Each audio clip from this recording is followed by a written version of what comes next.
आज की क्लास में मैं आपको हिंदी के नामों को इंग्लिश में पढ़ना और लिखना बताऊंगी। देखिए कई बार ऐसा होता है कि आपको कहीं पर नाम लिखने के लिए बोला जाता है या नाम पढ़ने के लिए बोला जाता है, तो हिंदी में तो आप लोग आराम से लिख लेते हैं, लेकिन जब बात आती है इंग्लिश में नाम लिखने की तो कई लोगों नहीं लिख पाते हैं, तो इस वजह से उन्हें बहुत ज्यादा शर्मिंदगी महसूस होती है। लेकिन अब आपको बिल्कुल भी परेशान होने की जरूरत नहीं है, क्योंकि आज की क्लास में मैंने बहुत ही आसान तरीके से मैं आपको हिंदी के नामों को पढ़ना और लिखना बताऊंगी। तो आपको ध्यान से पूरी क्लास को देखना है, एक भी चीज मिस नहीं करनी है।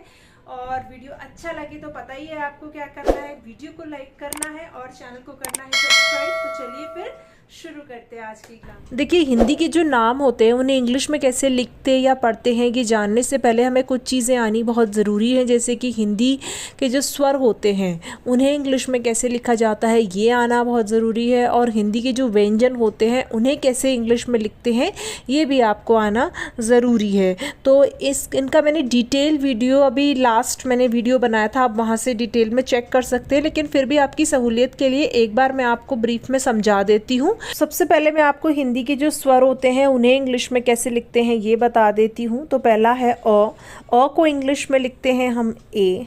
फिर आ है, आ के लिए डबल ए भी लिखते हैं और सिंगल ए भी लिखते हैं। कहाँ पर डबल ए आएगा कहाँ सिंगल ए आएगा ये चीज़ आपको एग्जाम्पल से क्लियर हो जाएगी, तो फिलहाल आप इतना समझिए। फिर ई है, छोटी ई के लिए लिखते हैं आई। फिर बड़ी ई है, बड़ी ई के लिए डबल ई लिखते हैं, और बड़ी ई को कहीं कहीं पर आई का भी इस्तेमाल होता है बड़ी ई के लिए, कहाँ पर होता है ये चीज़ आपको एग्जाम्पल से क्लियर होगी, तो फिलहाल आप इतना ही समझिए। फिर छोटा ऊ है, छोटे ऊ के लिए यू, बड़े ऊ के लिए डबल ओ लिखते हैं।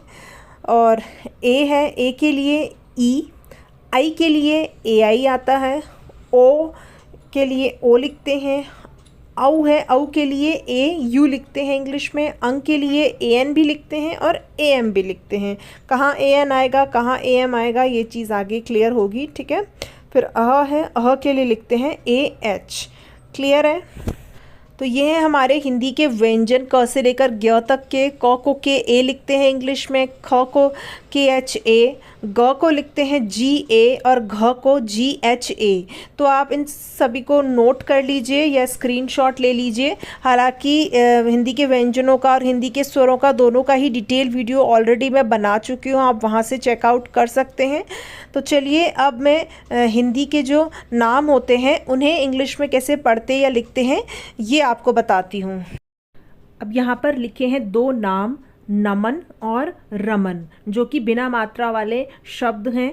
तो चलिए इन्हें इंग्लिश में कैसे लिखना है ये देख लेते हैं। तो सबसे पहले है नमन, न म न। न को इंग्लिश में हम एन लिखते हैं, और जब न बोल रहे हैं ना तो वहाँ पर अ की ध्वनि आ रही है, न, इस तरीके से। और अ के लिए यहाँ देखिए क्या लिखा है, ए लिखा है, ठीक है, लिखा है ना, तो इसलिए हम एन के आगे ए लिख देंगे। फिर म है, म को हम लिखते हैं एम, और जब म बोल रहे हैं तो उसमें भी अ की ध्वनि आएगी, म, इस तरीके से। और अ के लिए पता ही है ए लिखते हैं, इसलिए एम के आगे भी ए आ जाएगा।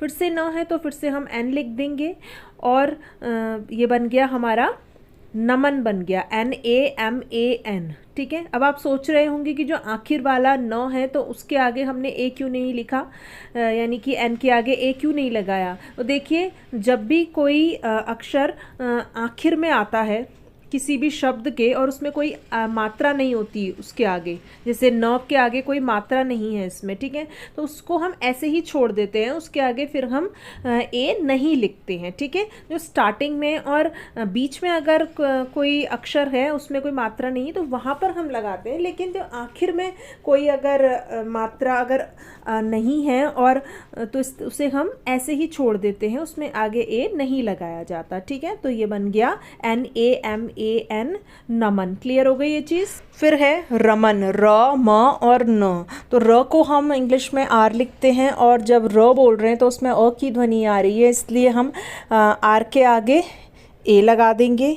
फिर म है, म को इंग्लिश में लिखते हैं एम, और जब म बोल रहे हैं तो उसमें भी अ की ध्वनि आ रही है, इसलिए उसके एम के आगे भी हम ए लगाएंगे। फिर है न, न को लिखते हैं एन, और न आखिर में है इसलिए उसके आगे ए नहीं आएगा। ठीक है, तो बन जाएगा हमारा रमन, RAMAN, रमन। क्लियर हुआ?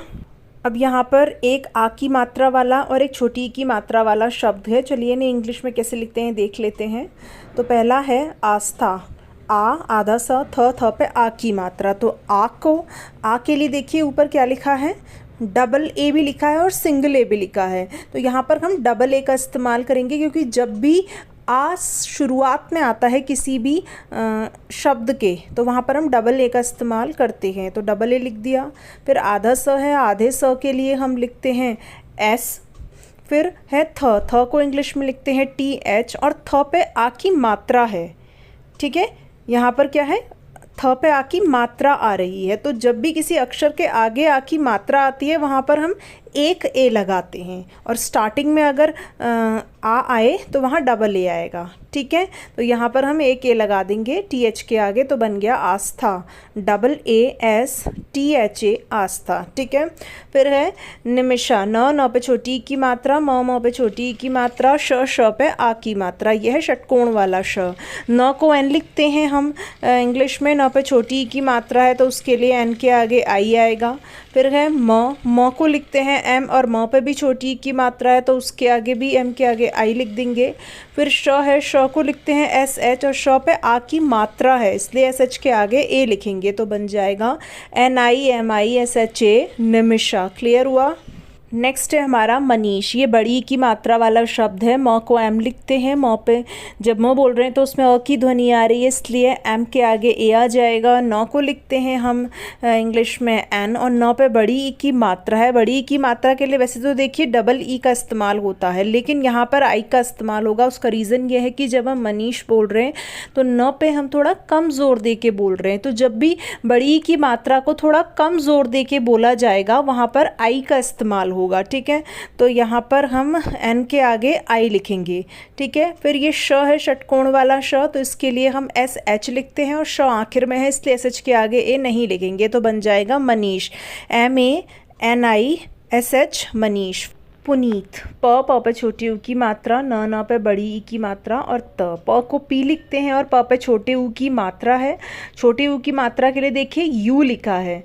ठीक है, तो पी के आगे यू आ जाएगा। एन को, न को इंग्लिश में हम लिखते हैं एन, और न पे बड़ी ई की मात्रा है, और बड़ी ई की मात्रा के लिए डबल ई का इस्तेमाल होता है इसलिए हम एन के आगे डबल ई लिख देंगे। त को लिखते हैं हम इंग्लिश में टी, तो बन जाएगा पुनीत, PUNEET, पुनीत। क्लियर हुआ?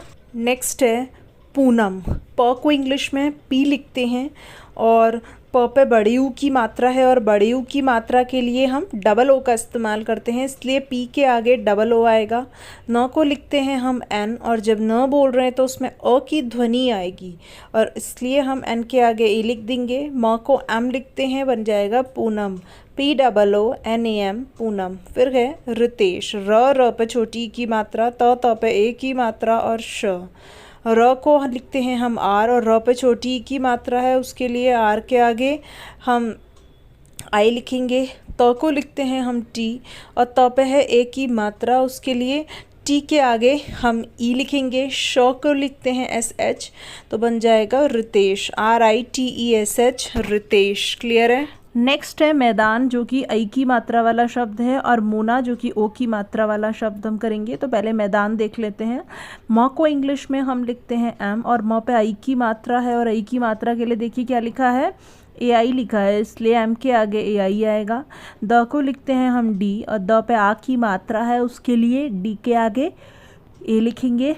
फिर है न को लिखते हैं एन, तो बन गया मैदान, MAIDAN, मैदान। फिर है मूना। म को इंग्लिश में लिखते हैं एम, और म पे ओ की मात्रा है उसलिए एम के आगे हम ओ लिखेंगे। फिर है न को एन लिखते हैं, और न पे आ की मात्रा है उसलिए एन के आगे ए आ जाएगा, बन जाएगा मोना, MONA, मोना। नेक्स्ट है हमारा रौनक, जो कि औ की मात्रा वाला शब्द है। तो र को इंग्लिश में आर लिखते हैं और र पे औ की मात्रा है, उसके लिए आर के आगे ए यू लिख देंगे, ठीक है। फिर न है, न को लिखते हैं हम एन, और जब न बोल रहे हैं तो उसमें अ की ध्वनि आएगी, इसलिए हम एन के आगे क्या लिखेंगे, ए लिखेंगे। क को क्या लिखते हैं, के लिखते हैं, तो बन गया रौनक, RAUNAK रौनक। फिर है पंकज, जो कि अंक की बिंदी वाला शब्द है। तो प को हम पी लिखते हैं और प पे अंक की बिंदी है, उसके लिए AN भी लिखते हैं, AM भी लिखते हैं, लेकिन यहाँ पर हम AN का इस्तेमाल करेंगे। उसका रीज़न ये है कि जब हम पंकज बोल रहे हैं, पंग, तो AN की ध्वनि आ रही है ना, पंग पंग, AN आ रहा है ना, तो इसलिए पी के आगे AN आएगा।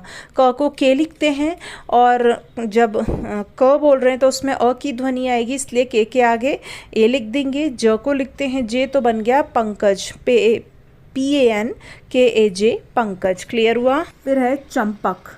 च को इंग्लिश में CH लिखते हैं और च पे अंक की बिंदी है, और अंक की बिंदी के लिए AN भी लिखते हैं, AM भी लिखते हैं, लेकिन यहाँ पर हम AM का इस्तेमाल करेंगे। उसका रीज़न ये है कि जब हम चंपक बोल रहे हैं, चम, कि किसकी ध्वनि आ रही है, AM की, चम, तो इसलिए CH के आगे AM आएगा। प को P लिखते हैं और जब प बोल रहे हैं तो उसमें भी अ की ध्वनि है, इसलिए P के आगे भी A लिख देंगे। क को लिखते हैं के, तो बन गया चंपक, CHAMPAK चंपक, ठीक है। फिर गए नमः। तो न को हम क्या लिखते हैं, एन, और जब न बोल रहे हैं तो उसमें अ की ध्वनि आ रही है, इसलिए एन के आगे ए आएगा। म को एम लिखते हैं और म पे ये क्या है, अह की बिंदी है इस तरीके से, तो इसके लिए हम AH लिख देंगे, तो बन जाएगा NAMAH नमः। क्लियर हुआ। तो मैंने आपको हर एक मात्रा से रिलेटेड एक एक शब्द आपको इंग्लिश में पढ़ना और लिखना बता दिया है। इसी तरीके से आप बाकी के शब्दों को भी आप इंग्लिश में पढ़ और लिख सकते हैं। वीडियो आपको कैसी लगी प्लीज़ मुझे नीचे कमेंट सेक्शन में लिखकर ज़रूर बताइएगा। अगर कोई प्रॉब्लम आती है आपको तो आप वो भी नीचे कमेंट सेक्शन में लिखकर पूछ सकते हैं। वीडियो अच्छी लगी हो तो वीडियो को लाइक करना, सभी अपने फ्रेंड्स के साथ शेयर करना, और आप किस तरीके की वीडियोज़ देखना चाहते हैं ये भी आप मुझे बता सकते हैं। और चैनल को आपने सब्सक्राइब नहीं किया है तो सब्सक्राइब भी करके जाना।